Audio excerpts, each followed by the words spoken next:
Eu sou Amir Labaki, sou diretor do festival e organizador da conferência. E prazer ter vocês todos aqui também hoje à tarde. Essa aqui é a segunda mesa da 14ª Conferência Internacional do Documentário Petrobras. E era obrigatório para a gente, sendo um festival brasileiro de documentários, organizar uma mesa para discutir o que tem sido o que foi esse período, que foi essa janela, digamos, de 20 anos, o que tem marcado a história do festival, e também não só na história do festival, tem marcado a produção não ficcional como um todo, e é um privilégio a gente poder ter dois dos maiores especialistas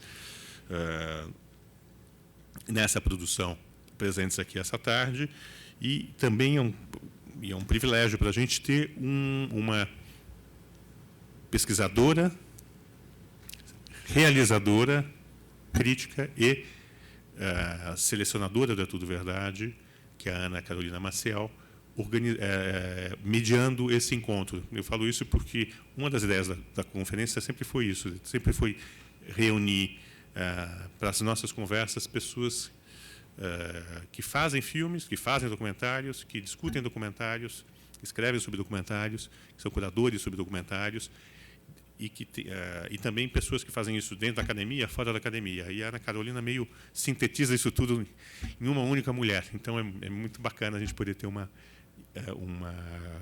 mediação assim.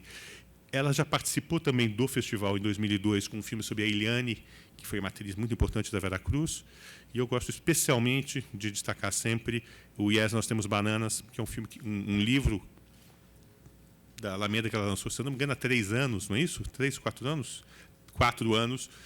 Cinema Industrial Paulista, Companhia Cinematográfica Veracruz, atrizes de cinema e Eliane Lage, Brasil, anos 50, que eu acho que coloca em novas bases a discussão que a gente pode ter sobre a Veracruz, que é tão polêmica e tão pouco estudada, na verdade, no fundo, tão pouco estudada, né? E o livro da Ana e da Ana Carolina, Yes, Nós Temos Bananas, me parece um ótimo ponto de repartida para essa conversa.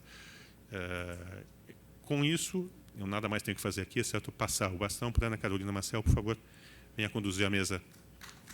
Essa é a 4ª conferência.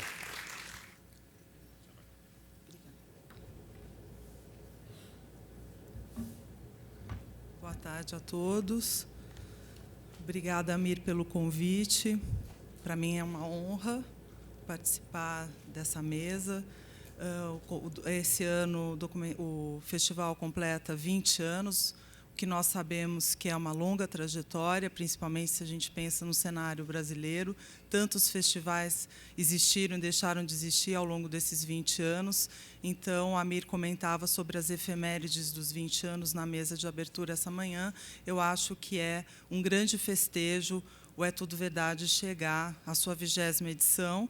Essa tarde, particularmente, a gente vai ter uma mesa da 14ª Conferência Internacional do Documentário, que também é uma trajetória longa, 14 anos de uma conferência que vem trazendo novas bases para a reflexão do documentário. Para essa mesa, 20 anos do documentário brasileiro, nós contamos com a presença de Carlos Alberto Matos e Fernão Ramos. Aliás, um pequeno parênteses autobiográfico, Fernão Ramos foi meu orientador de mestrado, foi uma coincidência, o Amir não sabia disso, e hoje, conversando com o Fernão, também tive uma nova revelação de que eu fui uma das primeiras orientandas dele, enfim, e que ele chegou à constatação que nós estamos envelhecendo, mas estamos aqui juntos nessa mesa, eu acredito que a primeira vez, desde a minha defesa de mestrado, que dividimos uma mesa. Bom, então eu gostaria de convidá-los, Carlos Alberto Matos e Fernão Ramos, para compor a mesa. Bom, uma breve nota biográfica dos nossos convidados para essa mesa. Carlos Alberto Matos, à minha direita, é um crítico de cinema. Ele é curador da mostra Faróis de Cinema e é autor de vários livros sobre Eduardo Coutinho, Jorge Bodansky, Maurício Capovilla, Vladimir Carvalho, Walter Lima Júnior, dentre outros. Fernão Pessoa Ramos é professor da Unicamp, do Instituto de Artes, e ele é autor de várias obras, dentre elas O Cinema Marginal, a Representação em seu Limite, e o livro mais afinal, O que é mesmo documentário. Seguindo o protocolo de dar a palavra para quem veio de mais longe, nós começaremos por Carlos Alberto Matos, que é o nosso convidado que veio do Rio de Janeiro. Obrigada. Boa tarde. Queria começar, naturalmente, agradecendo ao Amir Labak e a toda a equipe do É Tudo Verdade por esse convite, que me honra muito. Esses 20 anos de É Tudo Verdade, para mim, são 20 anos muito significativos na minha vida. Eu tive a felicidade de ver o festival nascer, acompanho a vida dele desde antes mesmo dele existir, e, ao longo desses 20 anos, eu vejo que a história do É Tudo Verdade coincidiu com toda essa primavera que o documentário vive no mundo inteiro, não só no Brasil, como no mundo inteiro, né, que foi uma coisa realmente que começou a florescer nos anos 90, dessa maneira exuberante, né? Então, a história do festival coincide com a história desse novo momento do documentário no mundo e coincide com o crescimento do meu próprio interesse por essa forma de cinema, né? Então, eu acho que, para mim, eu olho para Tudo Verdade, para mim, tudo é uma coisa só. O festival, o documentário no mundo e eu mesmo, né? Me sinto muito parte disso tudo. Falar sobre 20 anos de documentário no Brasil é um desafio. Aconteceu muita coisa, né, nesses 20 anos. É preciso ter algum recorte, procurar algum recorte. Eu acho que existem algumas correntes dominantes, né? Eu acho que o Fernão vai falar um pouco mais sobre algumas vertentes desse fenômeno, mas eu, para começar a minha fala, eu citaria a existência de algumas correntes dominantes, né, nesse período, que são, basicamente, o documentário de encontro, né, o documentário de encontro de pessoas, né, um documentário de pessoas, geralmente de pessoas comuns, com o documentarista, e houve uma descoberta da individualidade no documentário brasileiro, uma individualidade para além das celebridades, né, uma descoberta do homem comum, que não representava nada a não ser a si mesmo, né?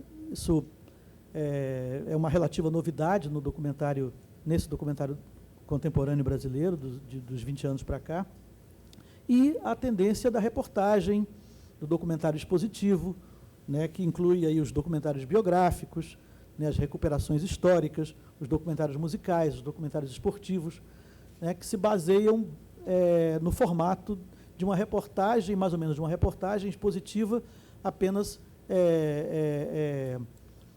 organizada de uma maneira não jornalística, né, digamos assim, ou menos jornalística do que o telejornalismo nosso de cada dia. Então, essas duas tendências, o documentário de encontro de pessoas, o documentário de reportagens sobre variados temas, foi o que basicamente levou a que o Brasil chegasse em 2013, por exemplo, com 40% dos lançamentos, das estreias de filmes brasileiros serem documentários, né? Um número que eu acho que é recorde, né, na história do cinema brasileiro, que já vinha sendo próximo disso desde 2004, mais ou menos, mas que em 2013 chega a 40% da participação no número de estreias, né? São esses documentários que respondem por um maior fluxo de público, que estão na base de uma certa cinefilia do documentário, que alimentam estudos de cinema e alimentam o mercado, de alguma maneira, esse pequeno mercado do documentário, né? São filmes onde o foco está no humano ou nas efemérides, né? O documentário, digamos assim, onde o que interessa é mais o tema do que qualquer outra coisa. Eu acho que essas seriam as correntes dominantes, no meu entender. E, justamente por isso, eu quero usar o tempo da minha fala para falar de uma terceira via, que eu acho que também marca profundamente esse período, que é o documentário com ênfase no trabalho de linguagem, né, que eu venho chamando de documentário de invenção, né, usando um pouco parafraseando a definição do Jair Ferreira, né, esse termo do cinema de invenção, né, que ele usou para sanar um pouco esse caos semântico, né, entre vanguarda, experimentalismo, marginal, etc. E ele criou esse termo guarda-chuva, que é maravilhoso para a gente, chamou cinema de invenção. Eu acho que existe talvez um documentário de invenção no Brasil, não que a invenção não esteja em qualquer documentário, em qualquer filme, claro que há um coeficiente de invenção sempre, né, mas quando eu chamo atenção para esse termo do documentário de invenção, é muito pensando no peso que a linguagem, que a estética, adquire num certo tipo de filme, como elemento de informação, como elemento de documentação da realidade, né? Então, eu acho que no documentário, esse cinema de invenção nasce muito da explosão das subjetividades, é uma coisa que também característica desse período, né? Subjetividade, o interesse na subjetividade do entrevistado, do indivíduo, a subjetividade do próprio realizador sendo exposta, né? Sendo explicitada sempre e sendo buscada, inclusive, né?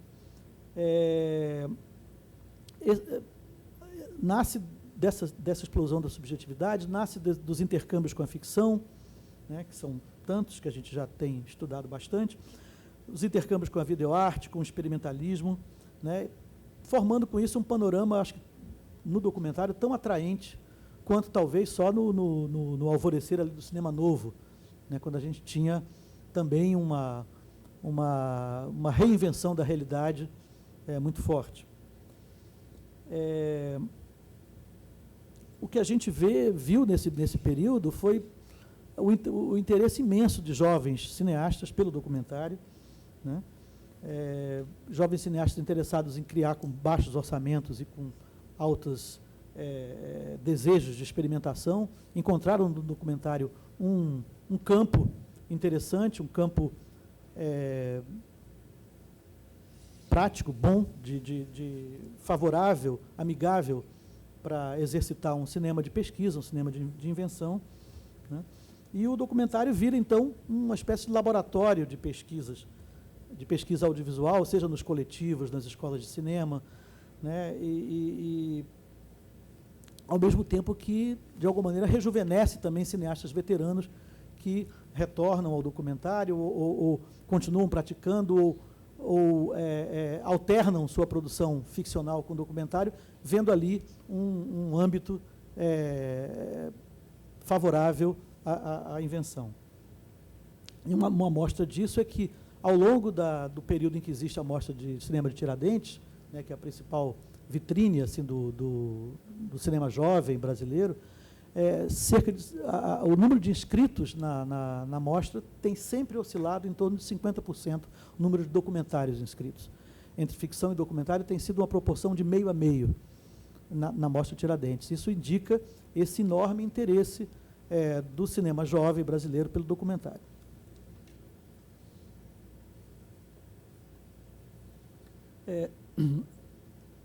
Eu disse que essa invenção está sempre presente no documentário, claro. Mas como é que eu caracterizo esse documentário de invenção? Quais são as tendências, né, que contribuem para que tantos documentários venham negando alguns cânones tradicionais do documentário, e seja do documentário como janela do mundo ou do documentário como explicação do mundo, né? Por onde que o documentário contemporâneo, o documentário de invenção, tem trabalhado nesse sentido, né? Então, um dos exemplos que eu cito é o cinema de dispositivo, né? O cinema de dispositivo que muda completamente a dramaturgia do documentário, onde você não tem mais o planejamento, você não tem mais a pesquisa como base do trabalho de criação, mas apenas o estabelecimento de um critério, né, de um dispositivo que vai ordenar, vai determinar o que entra, o que não entra e como entra naquele filme. Então, o documentário de dispositivo, como vários filmes do Eduardo Coutinho, por exemplo, que estabelece um período ou um pequeno grupo ou uma faixa etária para trabalhar e se circunscreve àquele aquela prisão, como ele chamava, né? Seja num filme como o do Carl Guimarães, o Rua de Mão Dupla, onde ele chama pessoas que não se conhecem para permanecerem durante um tempo na casa um do outro e registrarem a casa do outro e tentarem tirar conclusões a respeito daquela pessoa, né? Seja no acidente do próprio Cal, com mais 2 companheiros lá de Minas, né, que vão para pequenas cidades mineiras, tentando encontrar ali elementos, imagens, sons que façam uma síntese poética daquela cidade, né? No Pacific, por exemplo, do Marcelo Pedroso, né, onde ele apenas colhe, não filma nada, ele apenas colhe materiais filmados por turistas em cruzeiros a Fernando Pessoa, né? Fernando Noronha, desculpa. A Fernando Noronha, e faz um filme a partir disso, preso ao que ele encontrou, ao que ele recebeu, né? O Errante, que é um filme agora recente do Gustavo Spolidoro, né, onde ele se propõe a filmar a sair para filmar alguma coisa relativa ao que ele sonhou na noite anterior, né, e só sair no dia que ele sonhasse e buscar alguma coisa que tivesse uma relação com o que ele sonhou. Então, esses vários tipos de dispositivos, né, mudaram completamente a dramaturgia do documentário brasileiro, né, no mundo e no Brasil.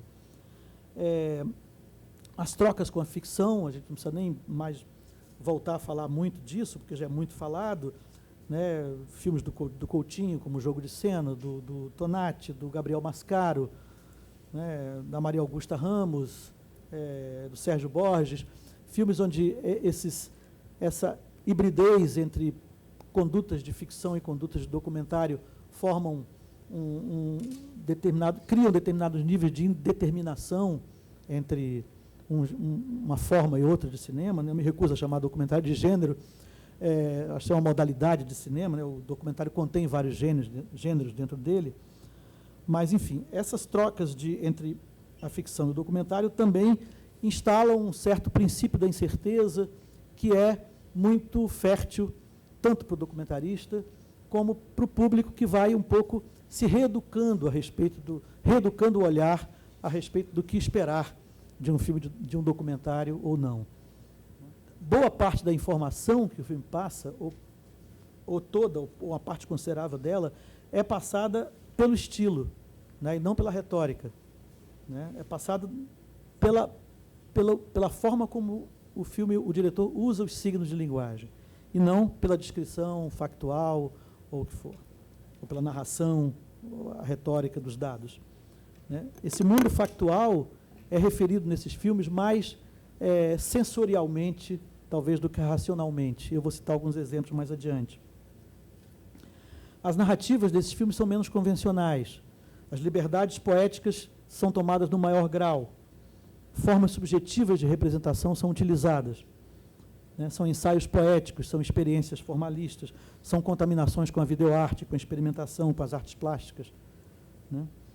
São filmes que usam formas de expressão mais tradicionalmente identificadas com a ficção, né, como os efeitos digitais, como as imagens incrustadas, sobrepostas, alterações de ritmo, congelamentos, trilha musical, né, paisagens sonoras, planos subjetivos, descontinuidades, uma série de elementos que parece que até um certo tempo atrás não tinham muito parentesco com o documentário, né? Ou eram reprimidos, ou eram rechaçados por quem se dispunha a tratar da realidade, né? Eu falo isso no período clássico do documentário, não no início, nas vanguardas, né, que era outra realidade, a qual nós estamos voltando, eu acho, um pouco, né? São filmes que se aproximam da experimentação, mas se diferem num ponto crucial, porque eles se referem, de fato, a alguma coisa que está no mundo social, no mundo factual. Então, eles têm um fio terra, que não é a experimentação pura e simples, né?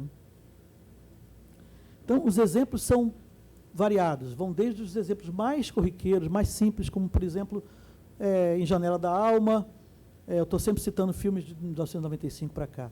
Em Janela da Alma, por exemplo, quando Walter Carvalho cria imagens meio abstratas, meio difusas, para designar a deficiência de visão, né? Ou no Cego Oliveira, no Sertão do Seu Olhar, um curta da Lucília Meirelles, aqui de São Paulo, que também vai trabalhar nesse sentido de buscar a expressão do olhar do deficiente visual através das imagens do filme, desde uma função dessa, que é bem simples, bem direta, né, passando, por exemplo, por um curta como Clandestinos, da Patrícia Moran, né, que é um curta sobre como viviam as pessoas que estavam na clandestinidade em Belo Horizonte, na época da ditadura, e que ela usa uma linguagem que nos coloca, de fato, no lugar daquelas pessoas.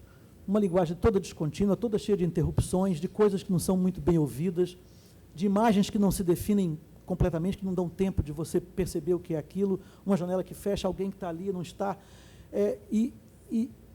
Aí é a linguagem que está mais do que... As pessoas estão lá falando sobre sua experiência na clandestinidade, mas mais do que a fala delas, é a linguagem, é o uso desses signos de som e de imagem que estão fazendo a gente perceber o que está sendo dito, né? Aí é que eu digo que aqui, nesse tipo de cinema, não interessa muito o que, por exemplo, para o cinema direto americano interessava, que era fazer com que as pessoas estivessem lá, no lugar onde a coisa estava acontecendo, né? Nem interessa muito o que o cinema verdade, do Jean Rouch, propunha, que era fazer a gente entender como são aquelas pessoas, né? Nesse caso, esse cinema mais sensorial, digamos assim, ele está interessado em nos fazer sentir como as pessoas sentem, né? Mais do que estar lá ou saber como elas são, sentir de uma forma parecida com o que elas sentiram ou sentem determinada coisa, né? É um tipo de filme que documenta estados, né? Documenta ambientes, documenta sensações. Um filme premiado aqui no festival, Não é Tudo Verdade, O Aboio, por exemplo, é um filme assim que é um filme sobre o canto lá dos boiadeiros, mas que na linguagem, no caráter rústico da linguagem, na rusticidade dos cortes do filme, na sonoridade e nas paisagens sonoras que ele cria, né, ele está, de alguma maneira, replicando, né, todo aquele sentimento do sertão e o sentimento do aboio, né?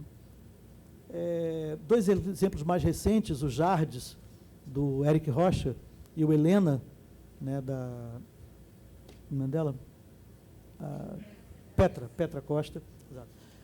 São filmes também que, através de uma linguagem muito sensorial, através de uma linguagem cheia de lacunas, de coisas fora de foco, de coisas mal definidas na imagem, de sombras, de indefinições, tenta chegar perto de exprimir o que seria, no caso do Jardes, o mistério da criação musical, né?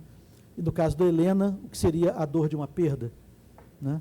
São filmes que usam mais do que, ou tanto quanto o conteúdo retórico dele, usam também a linguagem para procurar esse mesmo objetivo.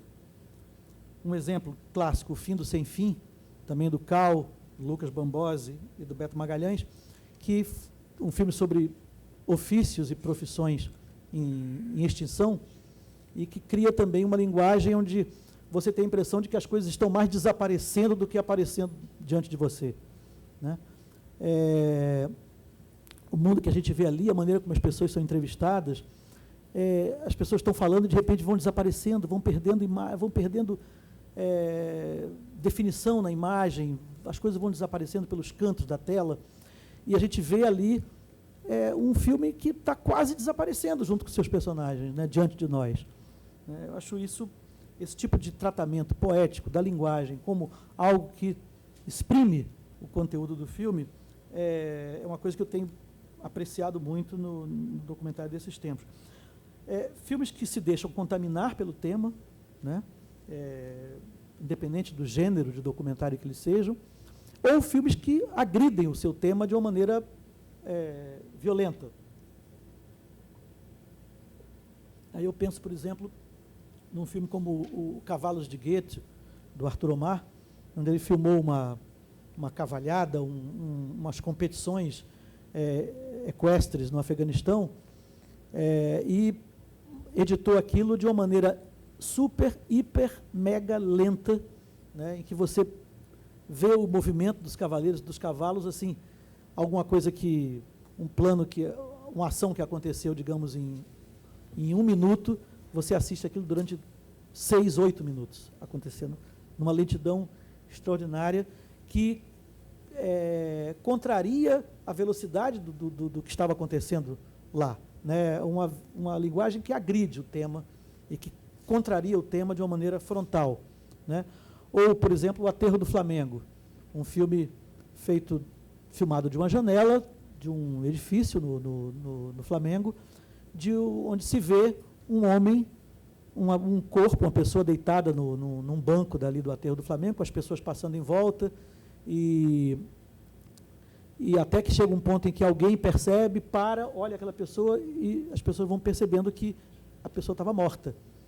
Tinha alguém morto, tinha morrido num banco do Aterro do Flamengo, e alguém percebeu isso, um parente da realizadora viu isso, correu em casa, avisou ela, pegou a câmera, foi para a janela e filmou aquilo num plano único, sem não tem zoom, não tem nenhum corte, não tem é um plano único de, sei lá, aproximadamente 40 minutos, não sei, onde o desejo que você tem de se aproximar daquilo, né, e de saber o que está acontecendo, e de interferir, de ajudar, e de fazer alguma coisa por aquele homem, é totalmente contrariado por essa imobilidade absoluta e distante da câmera, onde você vai deduzindo as coisas aos poucos, à medida que você vê o comportamento das pessoas lá, né? Então, é também um filme cuja linguagem contraria o seu tema de uma maneira violenta, né?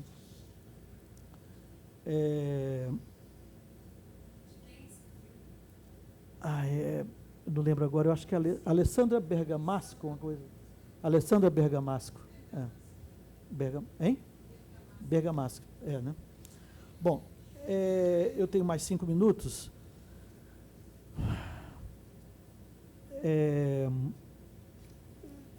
Tem que escolher aqui alguma coisa para falar nesses 5 minutos que me faltam.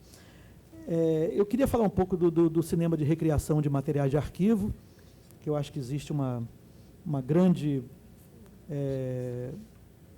trabalho sendo feito em termos de ressignificação de materiais de arquivo de uma maneira inventiva, né?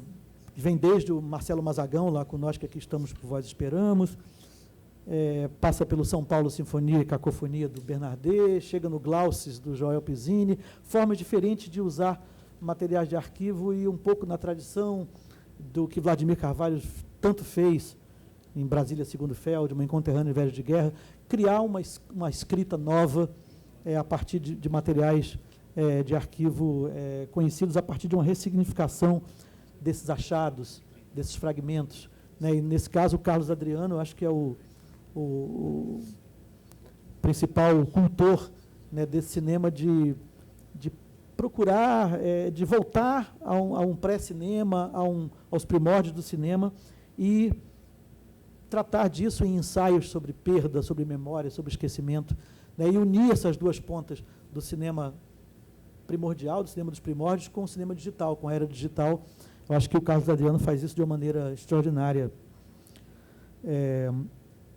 E, por fim, muito rapidamente, falar sobre a questão do som, que eu acho importante também como elemento de invenção no documentário brasileiro contemporâneo, que vem sendo muito explorado, com muita inteligência, com muita criatividade, que é um som que vai contra o naturalismo sonoro do documentário, né?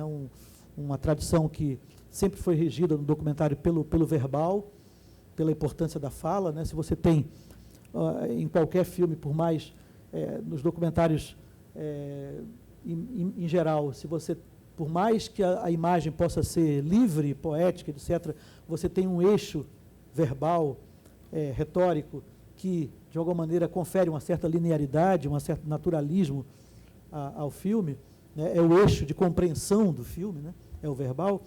E muitos filmes desses 10, 15 últimos anos têm trabalhado no sentido oposto, no sentido de, pelo menos, equalizar o verbal com outros sons que estão distribuídos ao longo do filme, na criação dessas paisagens sonoras, né? Uma equivalência entre ruído, música e fala.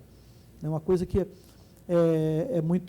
tem sido muito cultuada tanto no cinema mineiro, por exemplo, né, com o trabalho do Grivo, né, aquela dupla que faz as trilhas de muitos filmes mineiros, da Marília Costa, do Cal Guimarães, do Pimentel, Fernando Pimentel, Marcos Pimentel, são trabalhos de extrema criatividade na reconfiguração do que seria a trilha sonora de um filme, principalmente de um documentário, né?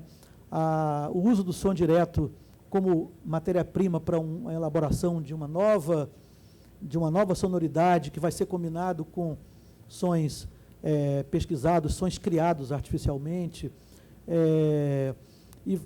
Bom, tem o trabalho da Miriam Biderman, do Ricardo Reis, do Aurélio Dias, do Rio, Beto Ferraz, Edson Seco, uma turma de sound designers, né, que estão recriando isso de uma maneira incrível e, principalmente, levando a que o verbal se recue um pouco do documentário, recue desse plano de frente, retórico, e que a palavra seja ouvida mais como um som, né, do que como uma informação, né? E eu cito, por exemplo, Estrada Real da Cachaça, né, um filme sobre a Estrada Real de Minas, onde a gente tem um trabalho sonoro extraordinário, feito pelo Aurélio Dias, que equaliza os textos, as falas, os depoimentos dos personagens são recortados quase que em versos, né, ao longo do filme. Eles perdem a linearidade porque eles são interrompidos e são mesclados com cantos, com ruídos criados a partir de bibliotecas sonoras, etc., para a conformação de um som, de uma paisagem sonora completamente diferente. E com isso, cineastas que antes trabalhavam muito com o verbal, como Evaldo Mocarzel, como Marcos Pimentel, estão recuando um pouco e saindo um pouco do verbal e trabalhando cada vez mais com a imagem, com o som, como paisagem, mais do que como informação. Bom, enfim, era isso que eu queria inicialmente deixar aqui colocado como algumas observações para uma via importante, renovadora do documentário brasileiro, que tem acontecido agora e que, em geral, foge das correntes dominantes e que são talvez menos conhecidas porque não acompanha mais os festivais e as mostras, etc. Tá? Muito obrigado, por enquanto é isso. Bem, queria inicialmente agradecer ao Amir, ao It's All True, à Conferência Internacional, pelo convite. Eu tive o prazer de ter feito uma apresentação na primeira, né? Então, como o tempo passa, né? Já se vão 14 anos, né? E a minha apresentação, se eu me lembro bem, quer dizer, eu até fui ver, né? Chamava o que é documentário, ponto de interrogação, né? Depois até evoluiu e publiquei um livro sobre isso, né? E era uma comunicação muito teórica, né? Eu continuo com essa paixão pela teoria, mas eu prometo que hoje eu não vou encher o saco de vocês com a teoria. E a minha comunicação, eu li a comunicação, né? Era bem pesadona na teoria, estava o Michael Renov, o Brian Winston presentes, né? Mas, então, hoje eu quero dar um apanhado geral aí sobre os 20 anos recentes da produção documentária brasileira, sem teoria, né? Mas antes, eu só gostaria de dizer que eu não tenho muita dificuldade de aceitar o documentário, né? E eu trabalho com um conceito que é de encenação, né? E eu acho que o documentário ele tem um tipo de encenação que eu chamo de encenação direta e um outro tipo de encenação que é a encenação construída. A encenação construída, que muita gente chama de ficção, eu não gosto dessa palavra ficção para trabalhar com documentário. Eu acho que ela é o Brian Winston, com aquele jeito inglês dele, né, meio assim para fora, diz, no, it's a lot of bullshit. E é um pouco isso, essa coisa de documentário e ficção, it's a lot of bullshit. Mas o fato é que você tem cinema. Agora, Documentário é cinema, e se é cinema você tem que articular narrativamente aquilo, você tem que montar. Não existe grau zero da linguagem cinematográfica. Tem gente que acha que documentário é o grau zero da linguagem cinematográfica. Aí faz montagem, mistura e pronto, já não é mais documentário. Documentário é isso. Documentário é montagem também, e documentário é mise-en-scène, documentário é encenação. A cena documentária, né? É a relação entre o sujeito que está atrás da câmera e o sujeito que está em cena. E você tem várias modalidades, uma delas é construir Flaert. Se Flaert não é documentário, o que é documentário? E o Flaert trabalhava dentro de uma modalidade de encenação construída. Isso é importante, só esse parâmetro, né, para eu falar um pouco aí das diversas tendências de documentário que eu vejo hoje, né? Primeiro ponto, antes de eu entrar nas 7 tendências, ou nas 6 tendências que eu vou apontar, né? 20 anos é muito tempo, né? 20 anos é 95. O que existe em 95 em termos de documentário? Quase nada. Né? Eu trabalho com documentário na universidade desde o início dos anos 90, e a minha batalha na época era para as pessoas acharem que documentário não era aquela coisa chata, aquele documentário de papai e mamãe, educativo, etc. Né? Hoje em dia já é mais ou menos isso, já é mais ou menos aceito. Né? Então, para começar essa retrospectiva, e também para andar rápido, porque a Ana Carolina, com toda a razão, daqui a pouco vai começar a me puxar a orelha com o tempo, porque é vício de professor, a gente está acostumado a dar aula de 2 horas, 3 horas, então é difícil condensar em meia hora. Né? Mas, para começar essa explanação, eu gostaria de realçar, né, o que foi esses 20 anos, né, pelo aparecimento, no meu ponto de vista, pelo aparecimento, pela maturidade, né, de 3 grandes autores, 3 grandes diretores. Né? O primeiro está aqui presente, o Vladimir Carvalho. Eu não vou falar muito do Vladimir, já escrevi sobre ele, escrevi sobre ele. Amanhã vai ter o debate sobre o Vladimir, então estou com pouco tempo, vou deixar um pouco o Vladimir entre parênteses. Né? 2 são bem conhecidos, né? Que é o Coutinho e o João Salles. E o terceiro que eu gostaria de dar o destaque merecido é o Eduardo Escorel, né? Que além de documentarista, é o grande cozinheiro eu chamo o grande cozinheiro do cinema brasileiro. Né? Montou Terra em Transe, Dragão da Maldade e Macunaíma. É pouco, né? Então, e no documentário botou Santiago e Cabra Marcado para Morrer. Quer dizer, e eu vou falar um pouquinho dos filmes dele. Né? Então, vamos começar pelo Coutinho. Coutinho, 95, eu defino, eu estou escrevendo um texto sobre o Coutinho, não é nenhum livro, mas eu vejo três períodos no Coutinho, né? Assim, para resumir brevemente. Né? O período Globo Repórter, né, em que ele aprende a fazer, ele diz mesmo antes do Globo Repórter, nunca fez documentário na minha vida, né, ele aprende a fazer o documentário, que é coroado com o Cabra Marcado para Morrer. Né? Então, esse é o período Globo Repórter. O período de maturidade, né, que, no meu ponto de vista, bem, você tem um período aí de transição, que é o período do ISER e do CECIP, né? O Santo Forte ainda está no CECIP, Babilônia 2000 está no CECIP, mas você tem Lei à Vida, Boca do Lixo, Romeiras do Padre Cícero, Mulheres no Fronte, são documentários engajados, mas que ainda não está na maturidade. Tem um período clássico do Coutinho. Por que eu insisto no Coutinho? Porque o Coutinho é o nosso, assim como tem o Glauber Rocha, que é o nosso diretor de padrão internacional, nós temos um documentarista de padrão, não digo nem internacional, mas com presença mundial, com forte presença mundial, que é Eduardo Coutinho.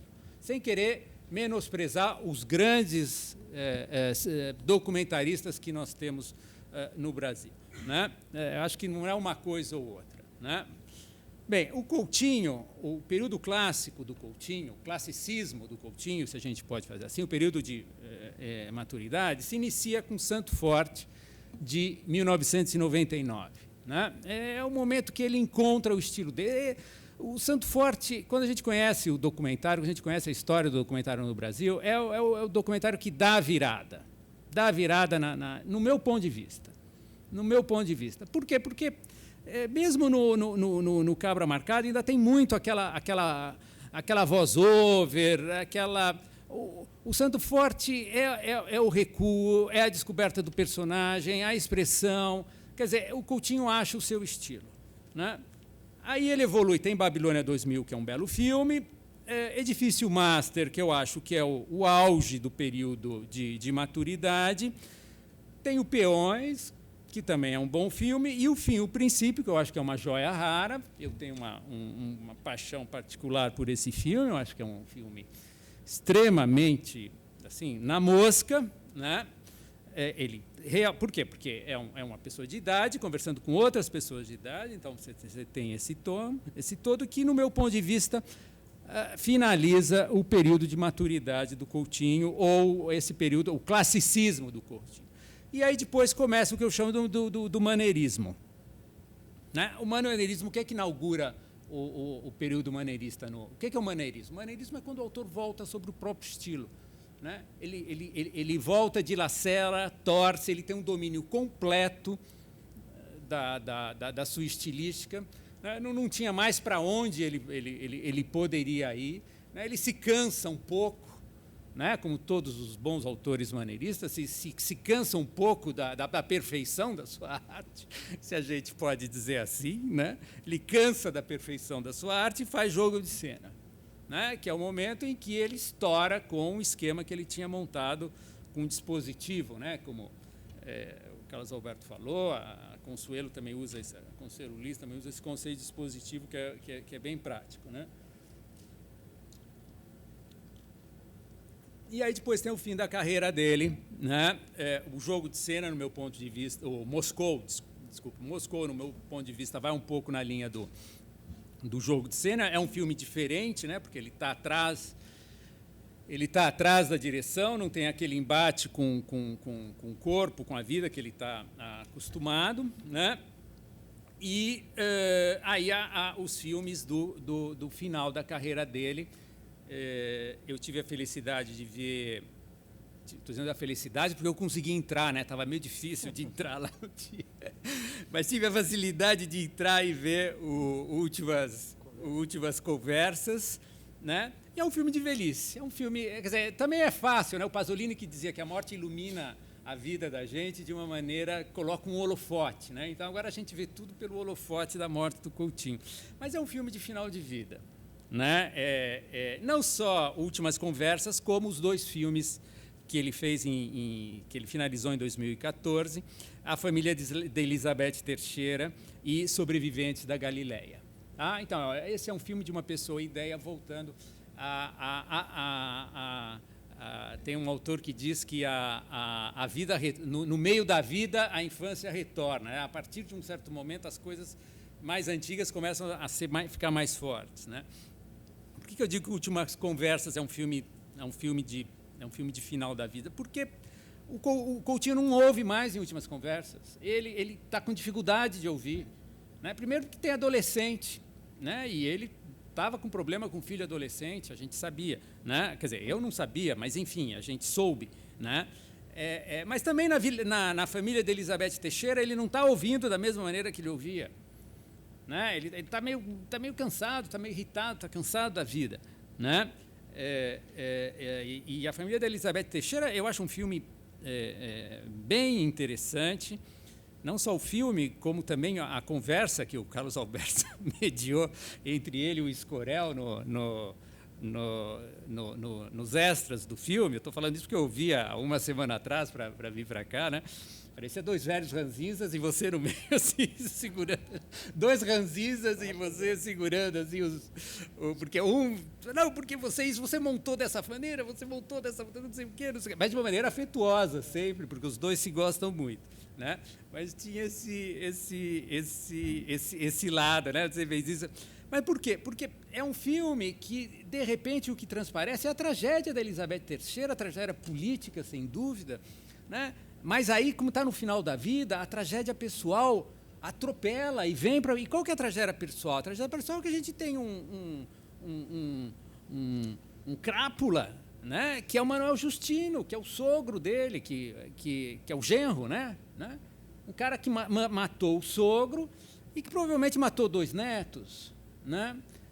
Um assassino, né? Quer dizer, estou falando aqui da boca para fora, mas, enfim, essa é a tragédia da Elizabeth Teixeira, né? A tragédia de ter uma filha que se suicidou, né? A tragédia de ver um filho matar o outro, né? As pessoas, eu acho incrível, isso não vem para frente. Por que não vem? Porque tudo bem, é importante a parte política, mas isso marca qualquer um, né? Você ter uma vida dessas, né? Você tem uma experiência de vida, e você vê no rosto da Elizabeth Teixeira, é uma relação familiar problemática, a relação dela com as filhas, né? E a morte do Coutinho, né? Que dá um outro sentido para tudo isso. Agora, eu não vou entrar nessa trilha, mas esse é o final da obra do Coutinho, né? É um final de obra forte, e eu acho que os 3 filmes estão juntos, né? No meu ponto de vista. Então, esse é o panorama da obra do Coutinho que eu queria dar em 2 palavras, né, antes de avançar. Por quê? Porque quando a gente pensa no documentário brasileiro nos últimos 20 anos, a gente tem que colocar Eduardo Coutinho, porque ele tinha já a grande obra do documentário brasileiro, que é Carro Marcado para Morrer, mas não tinha carreira em 95. Né? Santo Forte é de 99. Né? Em 95, bem, tinha Boca do Lixo, tinha Santa Marta, 2 Semanas no Morro, mas ainda não tinha a maturidade da carreira dele. Então, eu acho que, para fazer uma retrospectiva de 20 anos do cinema brasileiro, esse é o ponto que eu daria destaque, o aparecimento de um diretor do peso, do Eduardo Coutinho, né? Como eu falei, eu não vou falar do Vladimir Carvalho, mas também eu acho que ele chega na sua maturidade, né?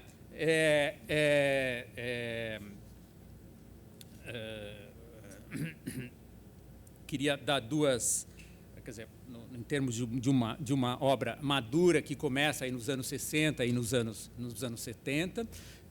2 palavras sobre João Salles. Eu acho que o João Salles tem uma primeira fase, né, que também é anterior a 95, evidentemente, né, que eu chamo da fase pós-moderna, né, que é aquele fascínio anos 80 com o pós-moderno, Nelson Brissac, etc., né? Então, é China e principalmente América, e depois blues, que é feito com os restos de América. Chile, o Império do Centro, e também Japão, Uma Imagem no Tempo. O filme é do Walter Salles, mas ele é onde começa a carreira dele, ele é envolvido plenamente. Se vocês virem América, hoje tem Tá no YouTube, vocês podem ver sem muita dificuldade. É um filme extremamente marcado por esse frisson das citações, das camadas do discurso, etc., da pós-modernidade. E o primeiro Santiago, essa é a minha tese, o primeiro Santiago pertence a essa fase, né? E, por isso, o segundo Santiago é um filme de má consciência. Né? Por quê? Porque ele queria que, em 1992, ele já tivesse isso, coloquei num texto que eu escrevi recentemente, ele já tivesse descoberto a estilística que o Coutinho começa em 99 com o Santo Forte. Evidentemente que, em 92, ele vai fazer um filme. O Santiago, o que a gente vê do primeiro Santiago, lembra muito América, lembra muito blues, lembra muito poesia, uma ou 2 linhas aí por trás, uma imagem, uma imensa paisagem, que é o filme que ele fez sobre Ana Cristina César, né? Que é um belo filme também, né? Mas não tem nada a ver com o João Salles, que começa quando? Quando começa o João Salles que a gente conhece? Começa em 98 com futebol. Tá? Então, ele tem o período pós-moderno, que vai até 92, tem Jorge Amado, de 95, que é um filme de entrevista tradicional. Ele faz muita propaganda, né? E aí depois descobre o povo brasileiro. Descobre o povo brasileiro, ele morava lá no Rio de Janeiro, perto da Gávea, é fácil subir o morro e tal. Então, faz futebol. Eu estou brincando, mas é verdade. Quer dizer, é um clima de época, né, que ele, como filho da alta burguesia, vivia nos anos 80, e outro que ele vivia nos anos 90, que ele vive nos anos 90. Em 97, 98, ele faz Notícias de uma Guerra Particular. né? Logo em seguida a futebol, e é outro filme marco no cinema brasileiro. Aí ele sobe o morro, né, e vê o morro tomado, né, pelo tráfico, pelo povo brasileiro. A gente tem que levar isso em consideração, que o cinema brasileiro, e o documentário isso é muito forte, é um cinema como o nosso país, é cindido.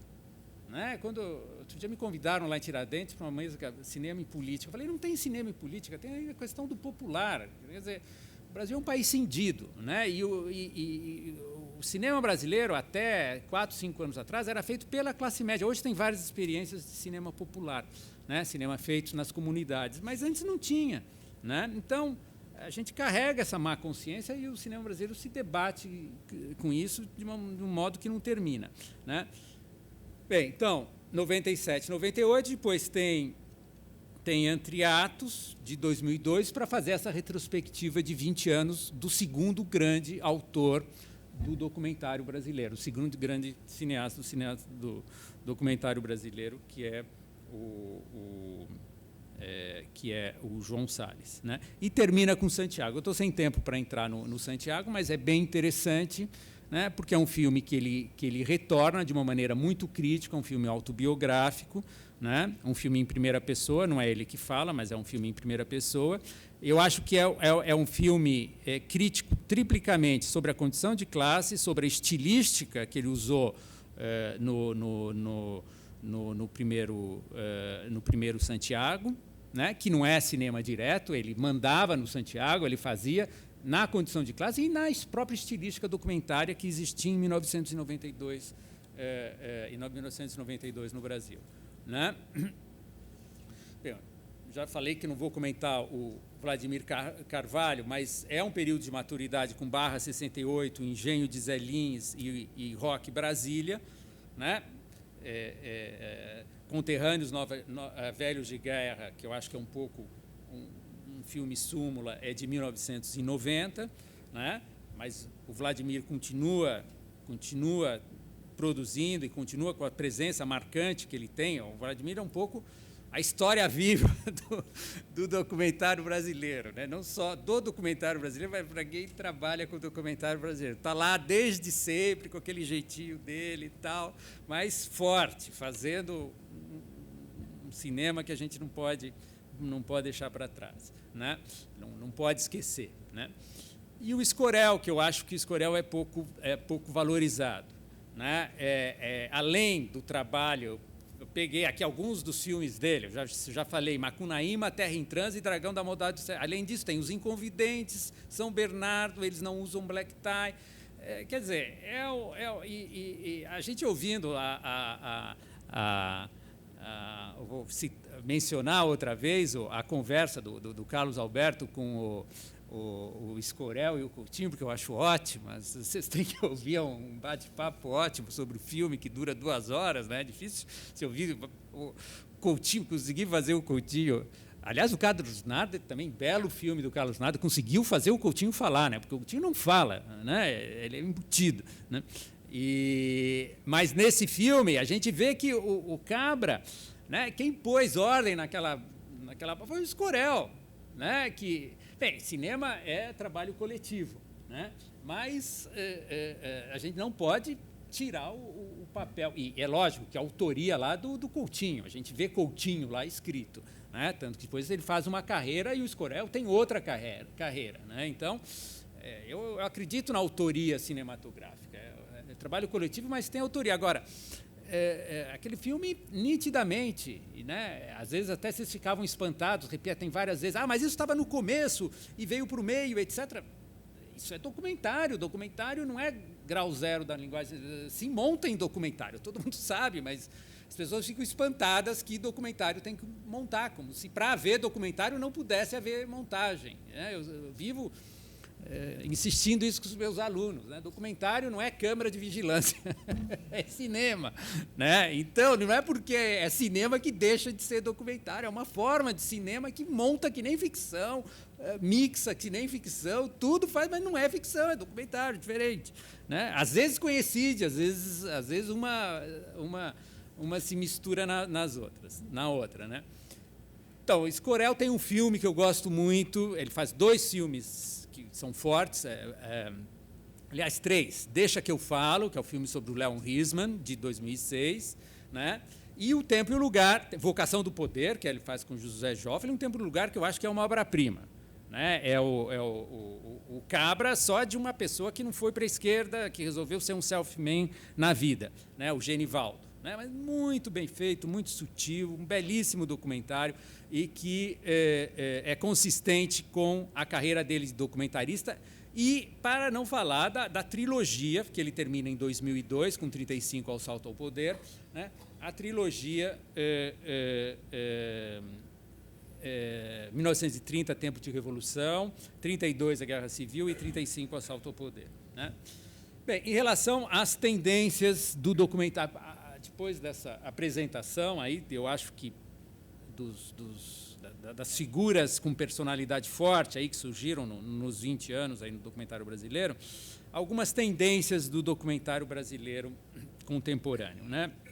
Eu vou nomeá-las e depois eu vou falar. Primeiro, o recorte mais clássico, que eu não vou me aprofundar, né? E dentro desse recorte, quando eu digo recorte mais claro, é aquele documentário com depoimentos, filmes de arquivo, etc. Um eixo bem forte é o documentário musical. Tá? A gente tem um festival de documentário musical, aqui não é tudo verdade, tem uma sessão de documentário musical. Nossa, o que tem de documentário? A gente não aguenta mais ver o Mota dando os seus... ver a enésima vez, né? Mota, Caetano Veloso, etc. Então, é uma tendência forte. Né? Agora, além disso, né, o que a gente pode ver? Né?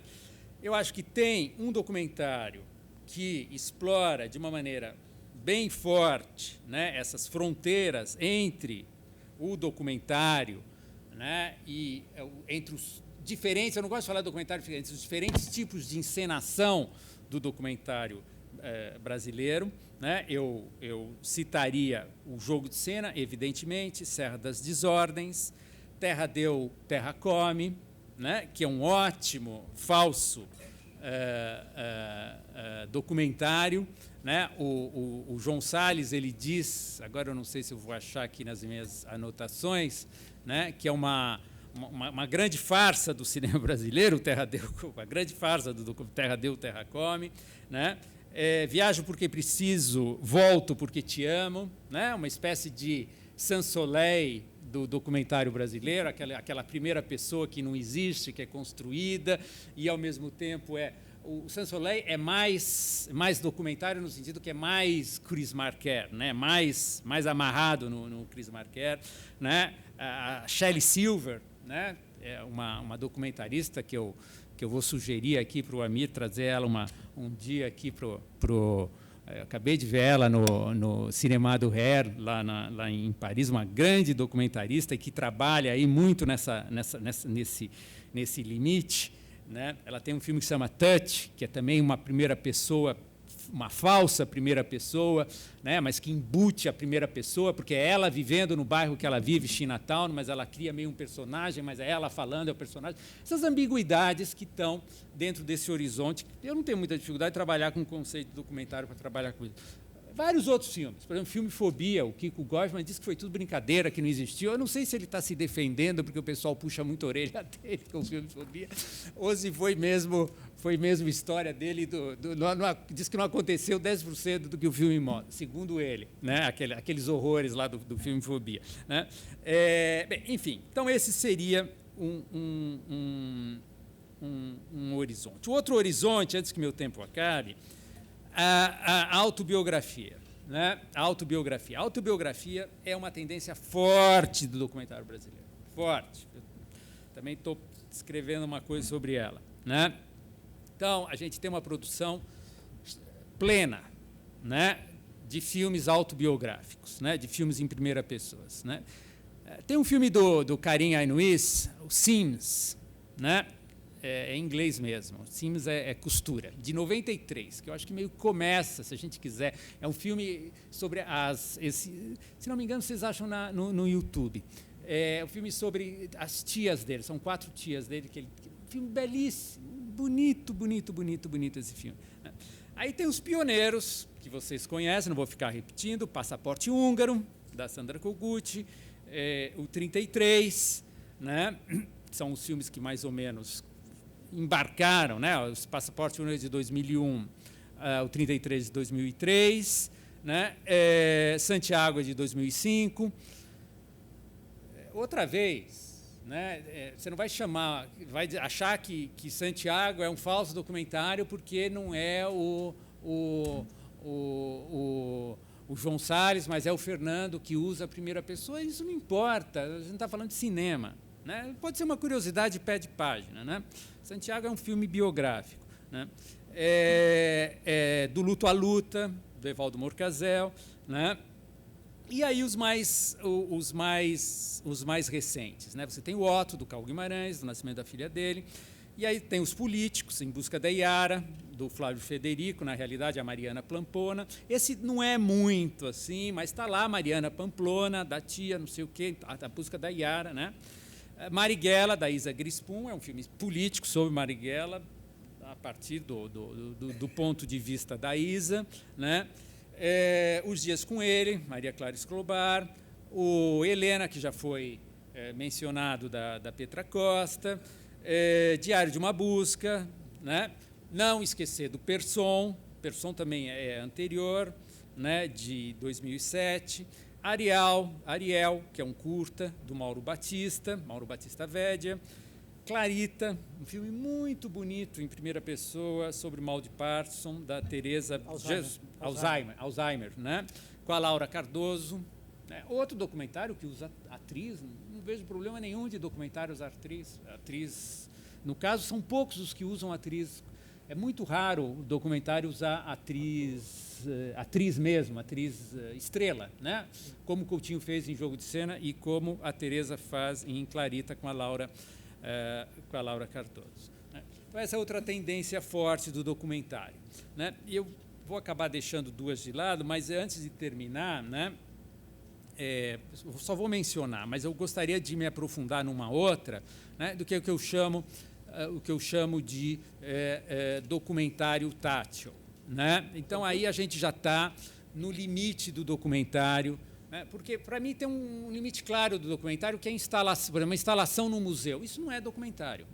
Documentário é um filme. O filme tem o seu tempo, né? O filme você precisa ver do início ao fim. Isso é outra coisa que eu sempre coloco para os meus alunos. Não tem jeito, você pode acelerar. Se você acelera, você não vê o filme. O filme tem 2 horas, você tem que ficar lá 2 horas vendo um filme. Uma instalação, não. Você entra e sai quando você quer. Um quadro, você entra e sai quando você quer. Documentário é filme, né? Se ele passa na televisão, não me importa. Está veiculando o filme na televisão. Vai passar em vários episódios. Tá, tudo bem, vários episódios, mas cada episódio é um filme, média, curto, etc. Tá? Então, a gente está tratando disso aqui, né? Então, dentro desse horizonte do documentário, do filme documentário, e eu acho que isso é cinema documentário. Eu trabalho com isso, cinema documentário, né? Então, esse documentário tátil, que eu chamo de documentário tátil, que é uma tendência mundial, né? Então, tem outros autores, se a gente quiser pensar mas vamos ficar no Brasil, que já é o suficiente, né? Que é esse limite em que, dentro desse horizonte que eu tracei para vocês, em 2 palavras, da cena documentária, do que é a cena documentária, né? É o momento em que a câmera toca o mundo. Toca o mundo, assim, ela é uma coisa promíscua. Ela toca o mundo não com o olho, mas ela toca a pele. A matéria da câmera chega lá e faz assim, né? Ou então uma posição fenomenológica. A posição fenomenológica é aquela posição, mas não é a mosquinha na parede do cinema direta, né? É aquele recuo absoluto, né? Que o mundo estoura do jeito que ele acontece, né? Isso é o documentário tátil. Quem é que trabalha assim no Brasil? Muita gente. E, em geral, o máximo que consegue ver, é documentário, é ficção, porque é o limite da ficção, é o documentário, isso deixa de ser não sei o quê, e não vê mais nada, fica nesse disco riscado, né? Então, o pessoal do Grupo Teia, de Minas Gerais, né? Principalmente Carl Guimarães, que eu acho que é um grande documentarista, né? A Alma do Osso, o Andarilho, né? Esses 2 longas e, principalmente, os curtas-metragens que eu falo, que são os curtas fenomenológicos dele, entre 2004 e 2007, que são obras-primas do cinema, né? Nanofonia, Concerto para Clorofila, Da Janela do Meu Quarto, Atrás dos Olhos de Oaxaca, Quarta-feira de Cinzas, Peyote e Sem Peso. Eu tenho aqui uma lista de 25 curtas-metragens do Cal, né? Quando não estragam o trabalho dele e colocam em instalação, como fizeram no Itaú, porque ficou uma maçaroca que não era nada, né? Aí vai, não sei se está aqui o curador, espero que não. Mas, enfim, não gostei. Por quê? Porque os curtas deles são curtas, não dá para pôr o trabalho. O Carlos Alberto mencionou o trabalho do Grifo, que é um trabalho finíssimo de som, me põe 5 curtas projetados simultaneamente numa sala, não dá mais nada, né? Esses filmes têm, sim, um trabalho sonoro muito delicado, né? Então, o que vai nessa linha?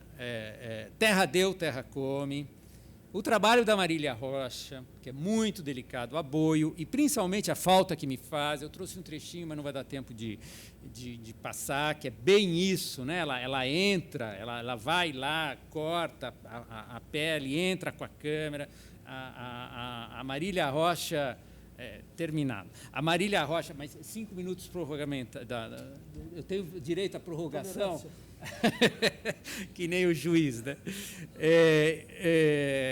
Que nem o futebol, né? Então, a Marília Rocha tem um trabalho muito delicado no Aboio e na Falta que Me Faz, que vai nessa direção. A Clarissa Campolina, Evalso Martins, o Girimunho, né? Que é um filme bem particular. O Sérgio Borges, com O Céu sobre os Ombros, né? Que é um filme que trabalha bastante nessa direção, e diversos outros, né? Para terminar, tem um grupo que eu chamo dos diretos, né? E no qual eu gostaria que aí é cinema direto mesmo, diretores que trabalham ou na interação ou no recuo, e eu gostaria de dar destaque para uma outra grande documentarista que a gente tem, que é a Maria Augusta Ramos, né? Com Justiça, Juízo, Brasília, Um Dia de Fevereiro, um belíssimo filme, Morro dos Prazeres, que foi o recente, o Fernando Grosstein, com Coração Vagabundo, outro filme com câmera bem recuo, cinema direto, né? E os interativos que a gente conhece mais, Entre Atos, não esquecer, do João Salles, né? O Tempo e o Lugar também, né? E os mais interativos, do tipo Evaldo Morcazel, A Margem do Concreto, Margem da Imagem, O Dia de Festa, do Venturi, né? E agora, realmente, para terminar, uma produção já mais na primeira, uma outra tendência forte, né? Então, portanto, eu estou na 7ª tendência que eu estou nomeando, uma outra tendência forte do documentário brasileiro contemporâneo, não sei se tão atual, mas que atravessou bem os anos 2000, o que eu chamo de popular criminalizado, ou então popular sombrio, né? Que é essa visão um pouco negativa, um pouco dura, um pouco assustada que a classe média tem com o popular, né? Eu também já cheguei a publicar um texto sobre esses filmes, né? E eu citaria alguns, como Notícias de uma Guerra Particular, que eu acho exemplar, né? Essa imagem de um povo armado que está prestes a invadir o Rio de Janeiro, né? O Prisioneiro da Grade de Ferro, também um filme que a gente sai assustado, Rápido Pequeno Príncipe contra as Almas Cebosas, isso tudo do início dos anos 2000, são filmes antigos, né? Ônibus 174, do Padilha, tem muito esse tom, né? Também de 2002, né? Estamira, também, do Marcos do Marcos Prado, né? Também um filme assim, dentro do lixão, aquela coisa assim, um pouco, né? O Mocarzel também tem esse lado, né? Um filme que é um pouco diferenciado aí, que é Falcão, Meninos do Tráfico, do MV Bill. Por que é diferenciado? Porque é feito de alguém lá de dentro, é feito pelo povo, feito pelo MV Bill mesmo. Então a gente sente aí um pouco essa diferença, né? Então isso eu não diria que é uma tendência, esse é um outro todo que eu gostaria de dar de dar destaque. Bem, eu vou terminando por aqui, porque o meu tempo se esgotou. Eu acho realmente importante a gente ter tempo para o debate, e então seria isso que eu teria para colocar. Só sublinhar que essa ideia de que o documentário de invenção chega agora como uma onda forte, uma presença bem visível e tal, mas ela não quer dizer que isso não quer dizer que a invenção é uma coisa nova, né? Na verdade, essas raízes estão vindo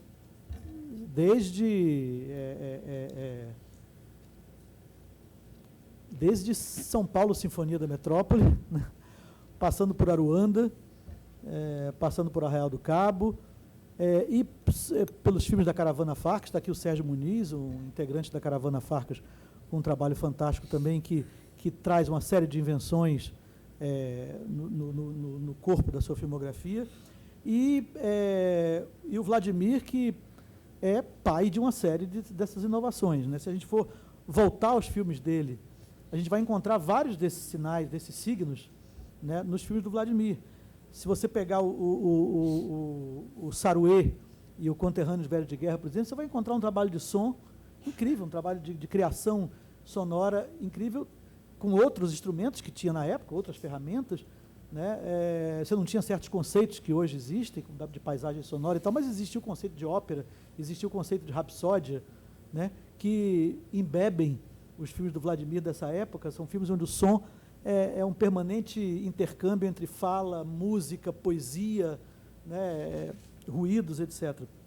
Se a gente pega o Brasília segundo Feldman, é um filme de ressignificação de material de arquivo fantástico, onde ele parte de um material filmado quase que de uma maneira turística e vai resgatar o sentido histórico, político daquelas imagens, né, através de uma narração posterior, de um comentário posterior. Eu acho que é o precursor da faixa comentada de DVD, é o Brasília segundo Feldman. No Saruê, a gente tem já inserções de ficção pelo meio do documentário, à torta e à direito, né? Se a gente pegar o Vestibular 70, um filme feito por ele, Fernando Duarte, acompanhando um vestibular na UNB em 1970, é um filme de quase que cinema direto, meio experimental. A gente vai ter ali a estética totalmente a serviço do tema, né? Uma estética... É um filme frio, nervoso, que traduz perfeitamente o estado de espírito dos estudantes que estão ali naquele momento decisivo das suas vidas, fazendo aquele vestibular. Então, eu quero só chamar a atenção para que, né, é inovação, mas não é novo, né? É invenção. A invenção não começou hoje, né? Obrigado. Bom, queria aproveitar aqui da minha posição na mesa, privilegiar. E, na verdade, são duas, não são questões, mas são observações. Quando você fala dessa terceira via do documentário, né, que você denomina de invenção, você falou que se trata de um cinema mais sensorial. E eu me pergunto, é possível um filme, qualquer filme, documentário ou ficção, não ser sensorial? Bom, não sei aí o que você está considerando como sensorial. Claro que todo filme ele apela à visualidade, ele apela à audição, né? Mas eu acho que existem níveis distintos em que isso acontece, né? Eu acho que um filme baseado exclusivamente numa retórica verbal, ou numa explanação de uma tese, né, ou num filme de argumentação pura e simples sobre um determinado assunto, onde você vê uma opinião a favor, uma opinião contra, e um material de arquivo, e já outra pessoa falando sobre aquilo e tal, eu acho que, nesse caso, a linguagem ela é uma ferramenta um tanto utilitária. Ela é usada para que essas coisas adquiram um sentido e cheguem à tela como um sentido. Eu acho que o investimento aí é muito mais racional, é um investimento muito mais didático, digamos assim, ou de apresentacional, do que um investimento sensorial, um investimento no sentido de que aquela informação ou aquela vivência, ou aquela experiência, ou o que seja, chegue ao espectador não apenas como um dado retórico, mas como alguma coisa que está sendo comunicada à pele do espectador. É um pouco na linha do cinema tátil, que o documentário tátil que o Fernão fala, que é esse cinema que parece que está querendo encostar na pele da pessoa, que parece que está querendo ir além da palavra, entendeu? Está querendo atingir um outro nível de representação, um outro nível de aproximação com o espectador, que está para além da palavra, que foi sempre o instrumento, digamos assim, constitutivo do documentário, né? A imagem, claro, sempre esteve ali, mas a palavra tinha uma força decisiva, uma força de carregar o espectador, que carregava de fato era a palavra. Antigamente eu via as pessoas falarem assim, sabe qual é a diferença entre ficção e documentário? É que documentário você pode fechar os olhos e você vai entender tudo. Ficção não. Eles diziam isso, né? Então, a partir da quebra dessa diferença, eu acho que a sensorialidade, ela acaba, no documentário, sendo uma coisa importante. E que é atingida através do trabalho com a textura das imagens, com a textura dos sons, né, com o ritmo com que as coisas chegam à tela, o ritmo da montagem, seja o silêncio, seja a velocidade, seja a coisa estética, rarefeita, né, mas que, como acontece muito na ficção contemporânea também, do documentário isso também tem acontecido, eu quis chamar a atenção para isso, né? Claro que todo filme, todo cinema é sensorial, porque ele é de cara dirigido a dois sentidos ao mesmo tempo, né? São poucos as artes que são dirigidas a dois sentidos ao mesmo tempo, né? A leitura, você está recebendo a coisa pelos olhos, pela visão, trabalhando no raciocínio. A pintura, a mesma coisa. A música, só pela audição. O cinema, o teatro, são as artes que apelam a pelo menos dois sentidos de uma vez, ao mesmo tempo. Então, claro que isso é sempre sensorial, mas são níveis diferentes, né? Eu queria falar, Fernão, que você explicasse um pouco essa sua afirmação sobre o Santiago, que você disse que primeiro você colocou o segundo Santiago, né? O primeiro e o segundo Santiago. Na verdade, eu vejo mais o Santiago, eu não tinha essa percepção de dois, mas de um que foi abandonado, que depois foi incorporado, que é o Santiago, né? E você fala dessa questão que ele é uma má consciência. Eu queria que você explicasse um pouco melhor o que é, o que você entende por isso. Bem, vamos tentar ser breve. Não, eu falei segundo Santiago, mais força de expressão, né? Porque a gente fala o primeiro Cabra e exatamente, o segundo, e o Escorel que montou os dois, né? O primeiro e o segundo.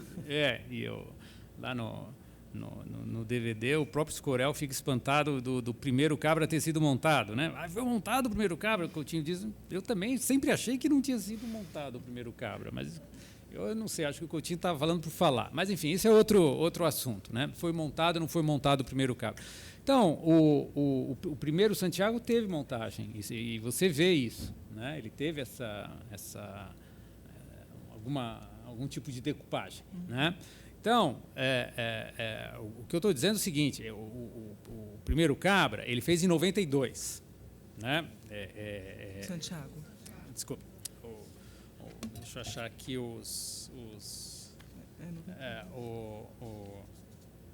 tá aqui. Ele fez em 92 o primeiro Santiago, tá? Fez em 92 o primeiro Santiago. Então, ele filmou, né, aquilo que a gente vê no segundo Santiago, né? Filmou de uma determinada maneira, tá? A voz fora de campo, a voz over do Santiago final, se você quiser, que eu estou chamando de segundo Santiago, porque teve essas filmagens que foram em 92, né? E aí depois você tem o filme propriamente, que é de 2005, né? No filme propriamente, ele tem uma visão muito crítica em relação ao primeiro trabalho dele. Isso é nítido, que ele tem essa visão crítica, tá?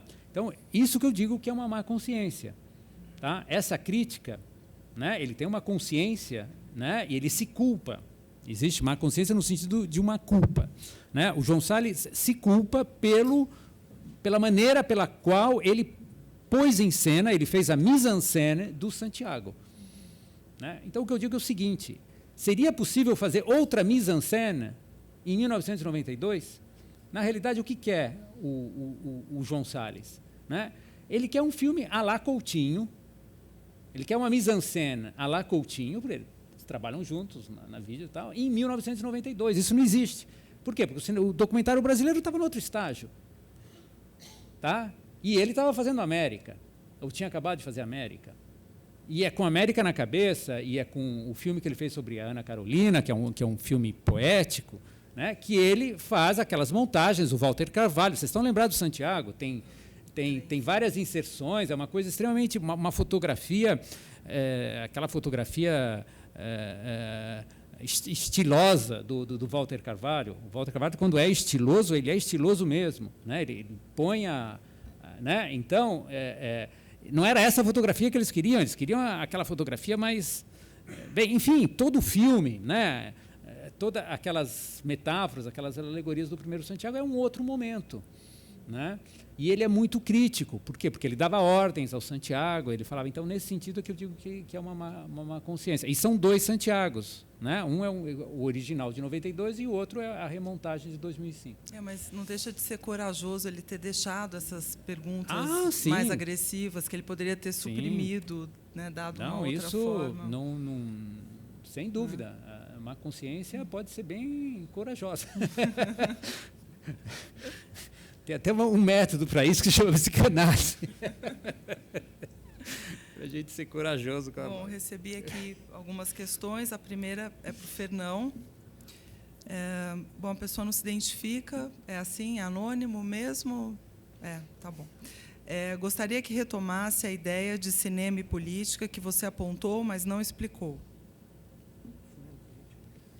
Cinema e política... Não, aí foge um pouquinho aqui do tema do documentário. Porque... Não, você estava dizendo que eu fui convidado para uma mesa cinema e política e eu comentei que a questão política aqui no Brasil, principalmente se a gente for discutir cinema, a não ser que a gente vai discutir política de cinema, mas esse é um assunto do qual eu não domino e está cheio de cineasta aí que se interessa pelo assunto. Mas a gente não vai discutir política de cinema, a gente vai discutir política no cinema, começa pela questão do popular. Né? E se a gente vai pensar isso dentro do cinema, começa pela questão da representação do popular. Né? E aí, esse é o grande horizonte dos que o cinema brasileiro se debate nos últimos 50 anos. É como representar aquilo que eu não sou. Né? O que é que eu não sou? Eu não sou povo, eu sou classe média. O povo, infelizmente, o cinema é uma arte muito clara, né? É uma arte cara. A gente tem uma música popular brasileira que é feita pelo povo, Nelson Cavaquinho, Cartola, etc. A gente não tem um cinema popular brasileiro. Tem, assim, de poucos anos para cá. Né? Então, a gente tem classe média fazendo cinema sobre o povo e, às vezes, se debatendo com isso. Né? Eu sempre digo que a imagem chave do cinema brasileiro é a imagem do Terra em Transe, quando o Paulo Martins olha para o Micliaco que está... Esse é o povo que quer tomar o poder. É isso, entendeu? Isso que é a má consciência. Tem uma outra questão que não está endereçada especificamente a nenhum, então vocês podem se sentir à vontade ou, se quiserem, os dois responderem, que é como novas tecnologias, celulares, Facebook, internet, 3G, 4G, estão interferindo nos documentários atualmente.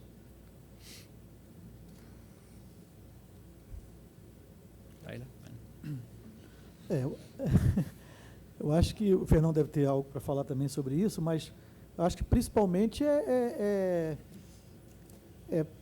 gerando essa explosão de expressão documental, né?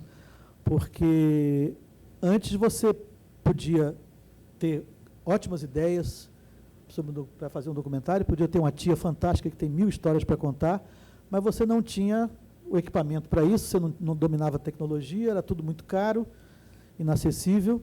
Hoje, se você tiver essa tia, você tem tudo, né? Porque o resto é um celular para filmá-la e uma conta no YouTube para botar o filme lá.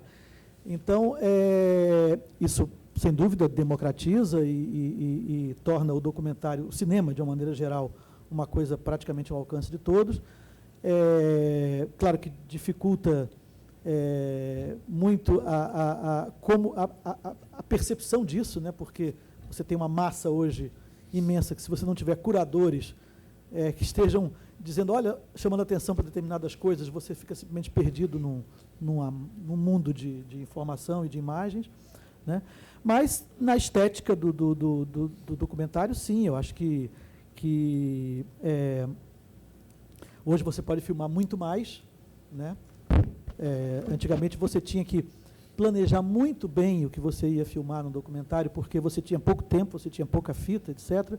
Hoje você sai filmando, Jorge Bodan, que está aqui, pode falar sobre isso, sobre o que é filmar para o Evaldo Mocarzel uma câmera digital que não tem fim, que não tem limite, né? E o que isso significa em termos de possibilidade de captação gigantesca para depois você selecionar o material e editar, e em termos de estética também, né? Eu acho que porque à medida em que a baixa tecnologia foi sendo popularizada e foi sendo cada vez mais aceita como uma coisa passível de estar numa tela de cinema, numa tela de televisão, né, onde você passa a compreender melhor a imagem ruim, digamos assim, né, aceitar melhor a imagem ruim, porque você está em contato diário com ela, e ela assume um valor estético também já maior e diferente, novo, né? Então, hoje é bacana você pegar os filmes do Cal e ver aquelas imagens Super 8,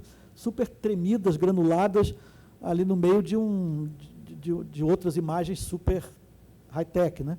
Então, eu acho que a absorção da imagem de baixa qualidade como possibilidade estética e como textura interessante para transmitir certas sensações, mais uma vez a sensorialidade aí, né? Eu acho que é uma coisa também vinda com a difusão desses portáteis e digitais.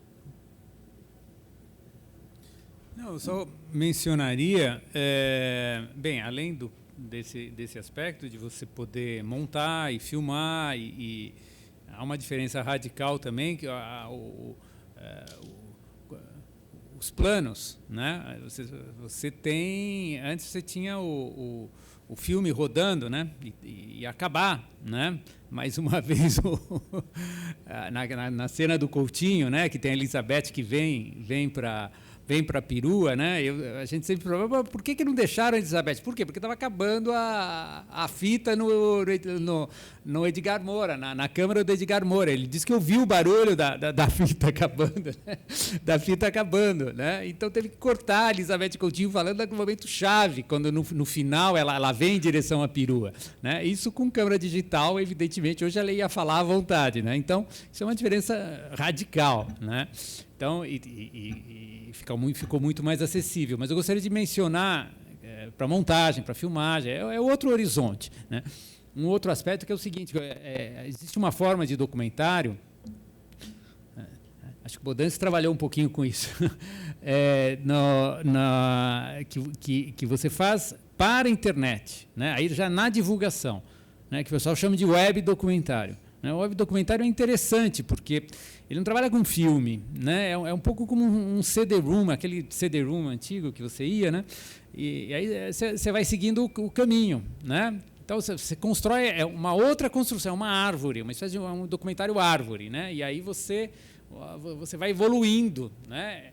É um tipo de construção diferente que não é construção fílmica, né? Que se chama web documentário. Vocês já devem saber até melhor do que eu, porque eu não sou muito sintonizado aí nessas coisas, né? Mas tem muita gente trabalhando e desenvolvendo trabalhos interessantes nesse horizonte, né? Posso interromper? Aproveitando essa dica que você falou do web documentary, como essa árvore, essa possibilidade do espectador criar filmes diferentes, cada um criar um filme diferente, seguir um caminho diferente e tal, você acha que isso quebra essa noção de documentário? Porque você falou das artes plásticas na instalação, por exemplo, você não vê muito o documentário ali, né? E, sem querer entrar muito no campo teórico, né, porque não é o caso, mas usando até exemplos nossos aqui desse período, né, por exemplo, tem um filme chamado Trópico de Capricórnio, de uma moça aqui de São Paulo, eu esqueci o nome dela agora, que ela filmou, ela gravou com travestis, ela botou uma câmera no teto de um quarto de motel, chamou travestis para ficarem sozinhos no quarto, deitados na cama, como quisessem, falando sobre sua vida, sua experiência, seu trabalho, seus sonhos, o que fosse. E ela exibiu esse filme também da mesma forma, num quarto onde as pessoas deitavam na cama e ficavam vendo na tela o travesti deitado na cama falando isso. Era um documentário. Para mim, o fato de estar numa instalação, né, não quebrava para mim a questão do documentário. Mas por que você acha que quebra? O documentário, será que ele só é o documentário fechado com um crédito no início, um crédito no final, numa tela de cinema, ou ele é mais um impulso, sabe, uma forma de lidar com a imagem, e o som, que é documental? Assim... Não, eu acho que a gente pode abrir. O web documentário, eu acho que é documentário. Agora, a questão é a seguinte, não é um filme documentário, né? O filme é um formato muito forte, né? Um formato que atravessou o século e continua muito forte até hoje. Agora, evidentemente, a gente pode pensar documentário em outros... A própria fotografia, né? Se você entra documentary numa universidade americana, por exemplo, vem o movimento documentário das fotografias, né? Então, aí tem várias formas que você pode articular, né, dentro dessa tradição documentária. Agora, tem o filme documentário, né? O web documentário é muito próximo do filme documentário, né? Eu não vou entrar aqui, por exemplo, na diferença entre reportagem e documentário, né? Porque a reportagem vem num programa de televisão, que é foto, que é que é um telejornal, etc. Então, não é um documentário, apesar do que um filme pode ser exibido. Por exemplo, a gente conhece os filmes do Coutinho que passam num programa de televisão como passaram, num programa como Globo Repórter, etc. Mas aí a gente entra nessa discussão conceitual, né? Mas o que eu estava especificando é a questão do filme. O filme é um formato de fruição muito forte, né? E é muito atual. Eu não vejo crise nenhuma nisso, né? Eu acho que a gente está no auge, pelo contrário, né? Apesar no auge com as novas tecnologias, né? E evidentemente aparecem outras ramificações, outros caminhos que a gente não sabe onde vão dar, apesar da força do cinema hoje, né? Para Carlos Alberto, como é o pulo do gato de uma explosão documental, como os vídeos da web, para um filme? Existe uma dificuldade de conseguir se aprofundar, até pela necessidade de ser instantâneo nos dias de hoje? Essa é uma pergunta da Gabriela Bordache. Em uma de suas publicações, o crítico de cinema Bill Nichols afirmou que todo filme é um documentário. Uns tratam de realidade, outros são representações do desejo, sonho e idealizações. O que vocês acham dessa afirmação? Para Carlos Alberto Matos, você acha que o dispositivo pode colocar o tema do documentário em segundo plano? Ou seja, num documentário de dispositivo, o dispositivo em si tende a ser mais importante que o próprio tema? Essa é uma pergunta feita pelo João. Hoje fizeram uma espécie de taxonomia do documentário nacional. Nesse sentido, identificando semelhanças de métodos e temas, vocês poderiam apontar algumas conexões com 3 documentaristas icônicos norte-americanos e alguns documentaristas brasileiros dos últimos 20 anos? Acho que não vai dar tempo. Errol Morris, Frederick Wiseman e Ken Burns. Pode ficar para o café também, né? As perguntas não respondidas. Bom, então, brevemente... Deixa eu falar uma aqui, aí ele fala outra, para não ficar monótono. A questão da web e do filme, né?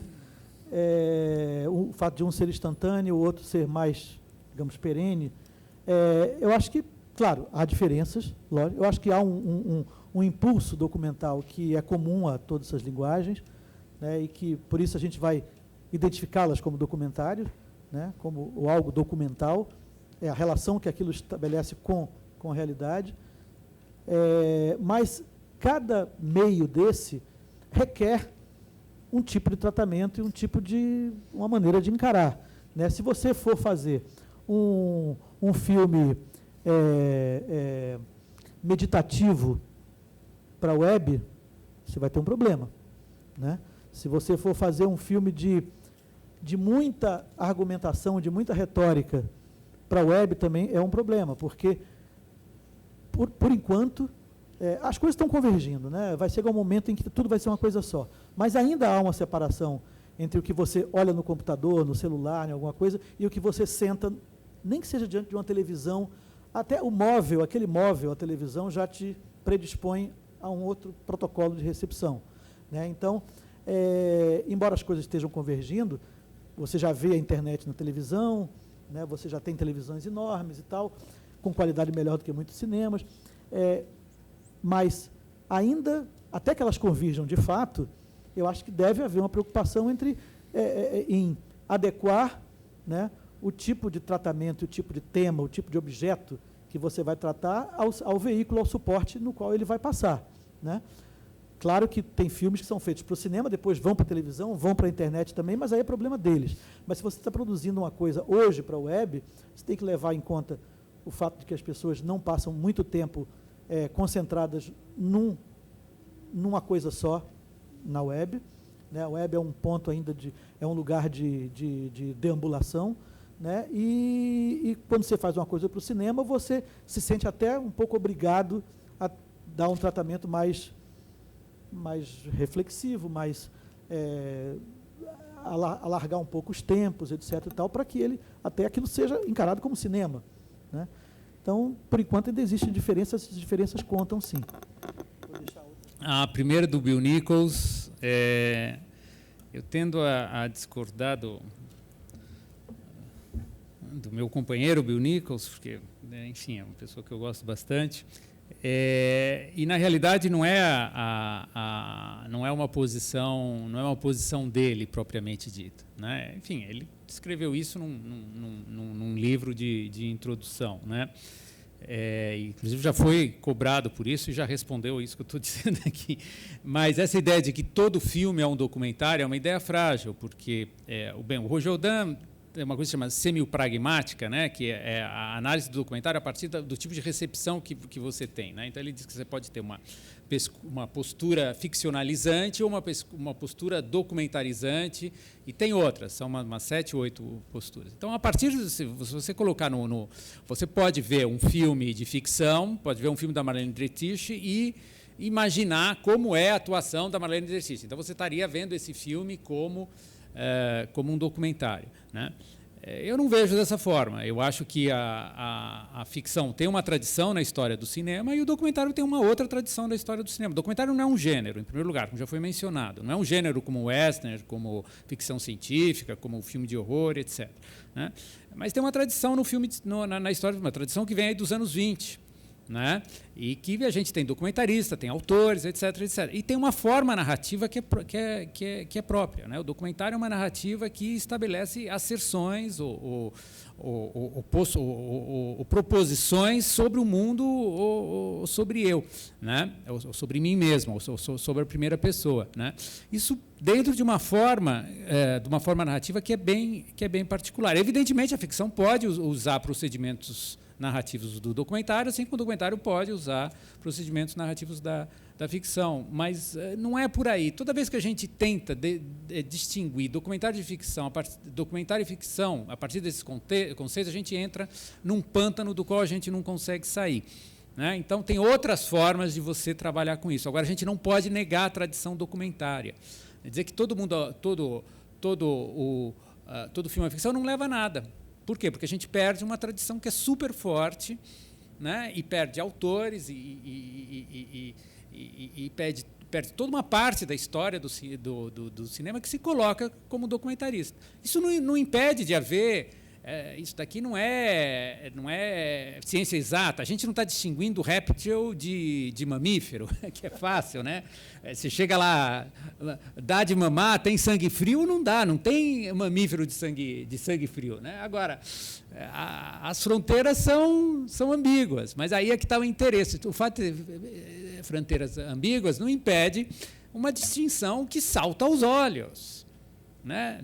A gente vê quando a gente... Agora, muitas vezes eles tem o mockumentary, né? O falso documentário, que é feito exatamente para puxar o tapete para você ir de cara ao chão, né? Existem outros que esperam. Agora, por exemplo, Serras da Desordem, né? Vai dizer que é uma ficção só porque ele faz o Carabiru encenar determinada cena, mas o Flaherty também fazia isso com o Nanook, também fazia isso. Aquela família nuclear do Homem da Aranha não existe. O pai não é o pai, a mãe não é a mãe, e o filho não é o filho. Apesar dele ter morado um ano lá e existirem várias famílias que ele poderia ter pego ele quis pegar alguém para fazer um personagem, alguém para fazer um filho. E isso é documentário. O documentário tem encenação, que eu chamo de encenação construída, mas desde sempre. Então, você pega o Caruabiru e manda, olha, faz isso aqui, vai virar ficção. Um filme que conta a história, a miséria desse indígena, uma vida trágica, o Poçuelo está lá, a história, enfim. Agora, evidentemente, o Tonotti toma suas liberdades, porque ele é artista, ele lá está querendo saber o que...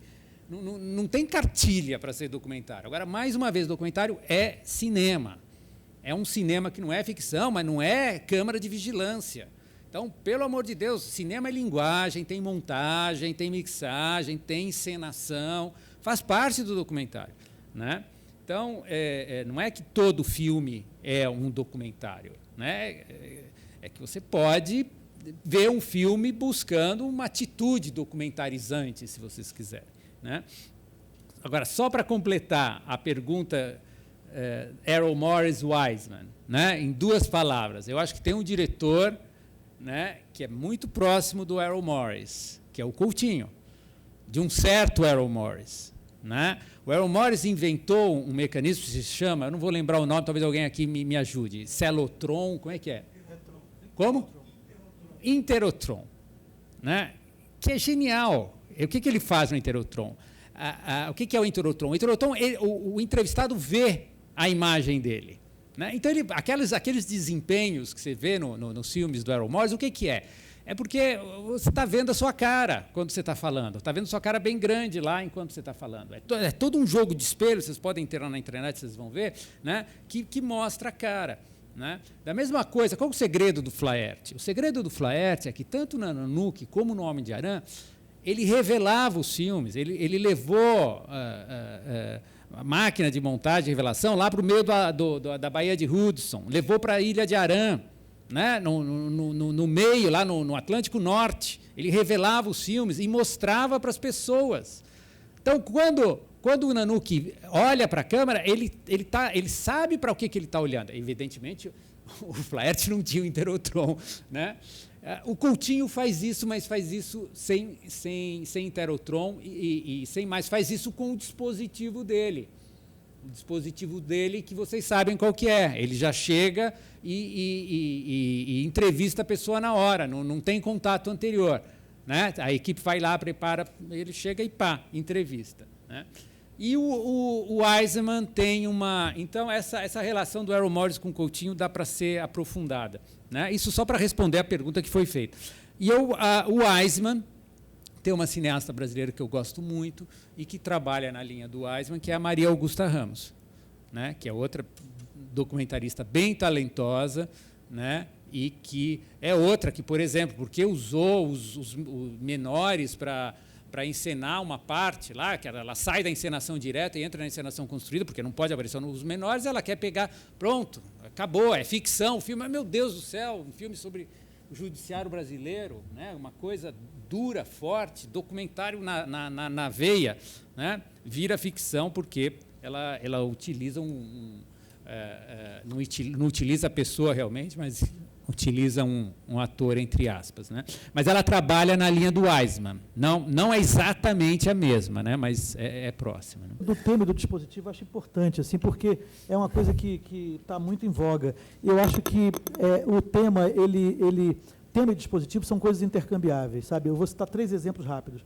No 33, por exemplo, do Kiko Goifman, ele resolve investigar a paternidade biológica dele durante 33 dias, usando determinados tipos de ferramentas de linguagem, durante um prazo determinado. Ele criou um dispositivo que convive perfeitamente com o tema, né? Ele tem um dispositivo e ele tem um tema, que é a questão das adoções e da paternidade biológica.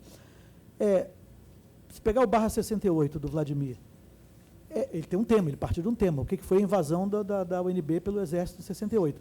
Esse tema vai gerar um dispositivo, porque isso faz com que ele vá procurar determinado tipo de pessoas, que ele vá revisitar determinado tipo de cenário, que cria um critério, um limite para ele, né, que partiu do tema. Então, nesse caso, o tema criou um dispositivo. E se a gente pega o Errante, que é o filme do Spolidoro agora, acho que o cara que vai filmar o que sonhou, Aí é um dispositivo que se sobrepõe totalmente ao tema. Não tem tema. Só tem dispositivo. Né? O tema vai mudar a partir do que ele encontrar. É como o Coutinho fez em vários momentos. É filmar o que encontrar. Não tem tema, a priori. O fim e o princípio, não tem tema. Né? Então, acho que temas e dispositivos são coisas intercambiáveis e que não necessariamente um exclui o outro. Bom, então, queria agradecer a presença do Fernão Ramos, do Carlos Alberto, agradecer a presença de vocês e lembrar que às 19 horas vai ter exibição, é nessa sala mesmo? Nessa sala mesmo tem a exibição do documentário. Obrigada.